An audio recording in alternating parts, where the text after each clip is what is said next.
Hi everyone, welcome back to another video. Today I've come a little bit out of town, Detention Day. It's a bit more overcast today, so I thought I'd get out of the house and come and do some more exploring and see what we can find out in Japan. Today I'm going to go for a little walk. There's some car dealers just this way. Have a little look around their stock. I'm currently in the market for a used car, so interested to see what's out there, and hopefully you guys will be too. So yeah, let's go and explore.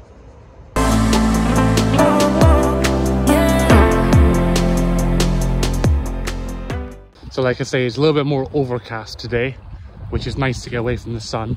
However, it's so bloody humid. I think it's up in the high 70s, low 80s humidity today, which is a little bit crazy and hard to deal with. You just pour with sweat the second you get out the house. But at least I got some exercise on the bike. In terms of sort of buying cars, so being completely honest, it's been an absolute pain so far, and we haven't really got anywhere. I need to sort a parking space. So in Japan, if you want to have a normal car, which is a white plate car like those, you legally have to rent a parking space to prove that you have a parking space to buy the car. If you have a keijidosha, a yellow plate car, then you don't have to do that. However, regardless of that, I still have to have somewhere to park it. So it doesn't really make too much of a difference. I have to get a parking space regardless, and then we'll go from there. That's proving harder than expected, but I've hopefully got some friends helping me sort it out. Mainly because in the UK, if you want to do that, you go on the internet, you pay a man some money, and you have a parking space. Here, you have to speak to people in Japanese, and they just say to you, because you can't speak Japanese fluently, they don't want to deal with you, which is a bit of a pain, but it is what it is. I'm sure we'll get it sorted, and then once we get that sorted, we can get a car. So I've been doing loads of searching on the internet, but hopefully today coming to some dealers and having a look around the stock will be a valuable day out to try and see what's out there. Prices are absolutely crazy, like they are across the world at the minute. So we'll take that into account. You know, it's not the days where you can come over and steal stuff for a third of the price they would be in the West. Those days don't exist anymore. But let's go and have a look anyway and see what's out there, and yeah, take you for a little journey. So first up, we've got a small dealer here. They don't have very much stock outside, but maybe we can use this dealer to show you how the window price structure and the screen works. Got a lovely little classic Mini here. Now, if we look at the screen, this is obviously the kanji for yen. We've got 130, and this is the kanji for man. Now, man means 10,000. So we've got 130 times 10,000. So that's 1.3 million. Now, obviously, depending on where you are and when you're watching this video, the currency rates may vary. I'll pop a couple of examples on the screen to show you what it's like right now. That is the price for the car here in Japan, but that's the base price for the car. That isn't, as we call in the UK, on the road. So that doesn't include all your insurances and taxes and road fund licenses and bits and pieces. So that's just the car. So normally you'd be looking at a chunk more than that. Obviously, if you're looking to export a car like this, then that may well be the price you pay, plus additional shipping, obviously, to wherever you are, U1 import duty and stuff like that. So if you are looking to import a car, obviously do your own research depending on what country you're in, or speak to a specialist, someone like the guys over at Stacked. I'll pop a link in the description below from them. I'm sure they'll be able to help out answer any questions. Also on the screen now, Japanese years. This is the kanji for year and the kanji for month. So 7th month, so obviously July, R6 and H4. The Japanese year system doesn't use like what we have in the West, so 2022, 21, whatever it may be. The year system is the emperor name and how many years that emperor has been in power. So again, worth going online and trying to find out what exact year that is. Any other information on there? Not too much. So yeah, lovely little thing. In the UK, all Minis rust on this A-frame. There's a little bit just starting to come there, but nothing too bad. It's got a single bucket seat, which is a bit odd. But yeah, interesting little car. I think it's quite an early one as well, judging by those rear lights. We then have what I believe is a Suzuki, a couple of Wagon Rs actually, an older generation and a newer generation. This one's 40,000 yen, and this one being an older one is 30,000 yen. Really low kilometers, so that's 36,000 kilometers. So that kanji there is a kanji, oh, get it in focus, kanji sen, which is 1,000. So man, like on the Mini, is 10,000 for the price. So man, 10,000, sen, 1,000.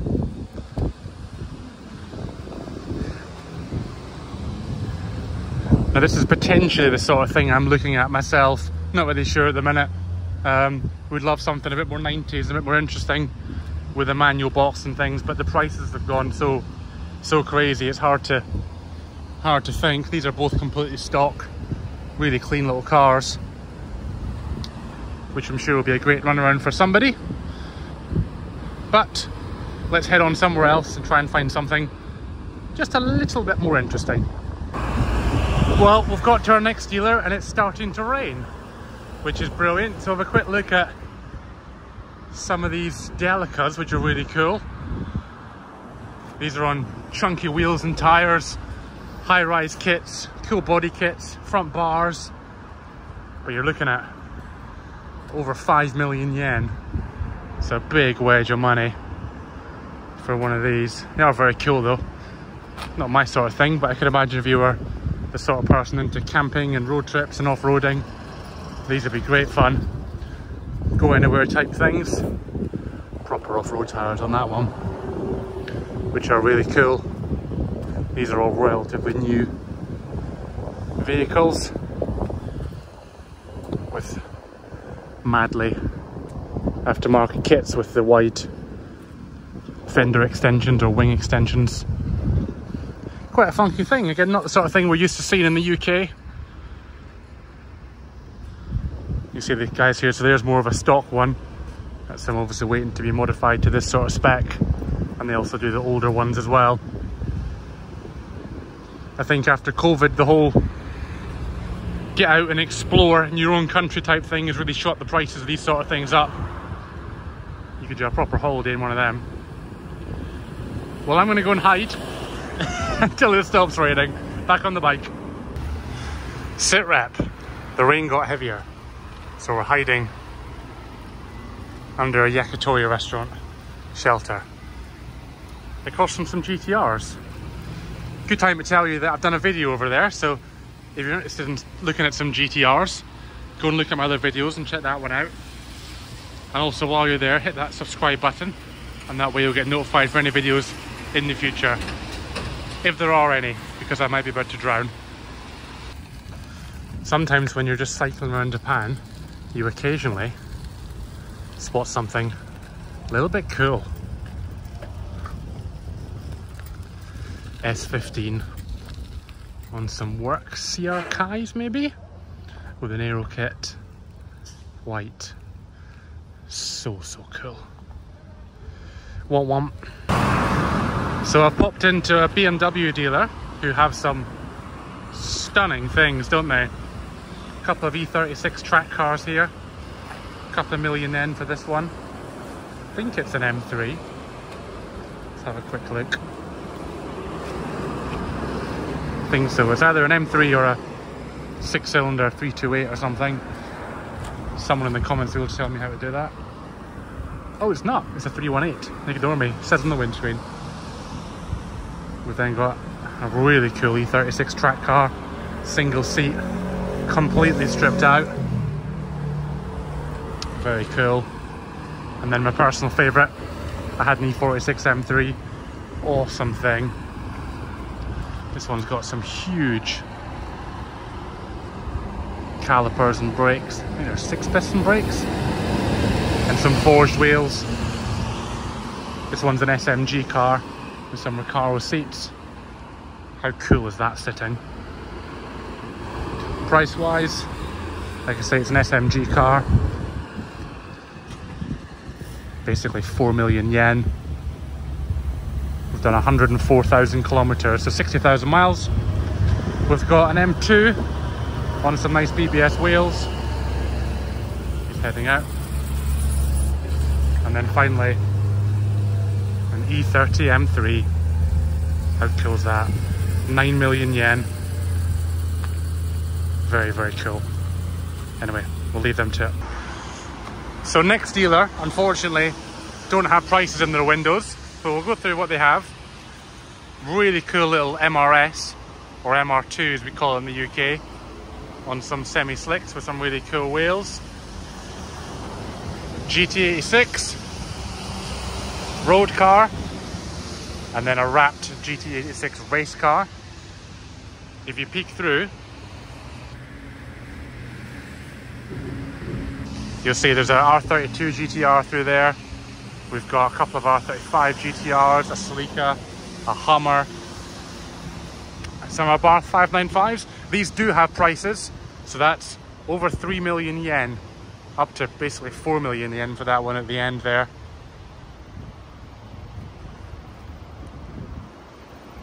Cool things. Seem to be quite a few of these in Japan. Seem to have quite a good following. Really, really popular in the UK. Then got a Civic Si, I think. Little Daihatsu K-truck.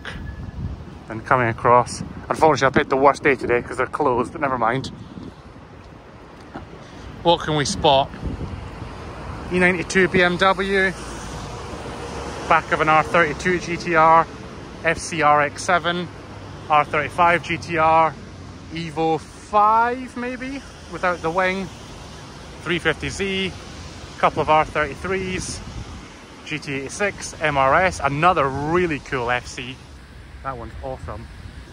Like that one. And there's also a really cool, another MRS with a sort of wide body. Don't know if that's a Veilside or who makes that one, but pretty cool place. Also, is that a Bayside Blue 34 GTR just hiding?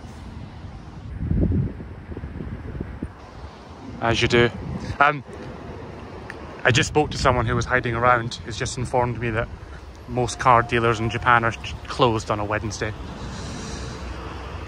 Which means I picked the worst day to come out for a cycle, but never mind. Hopefully let you have a chance to see what's out and about.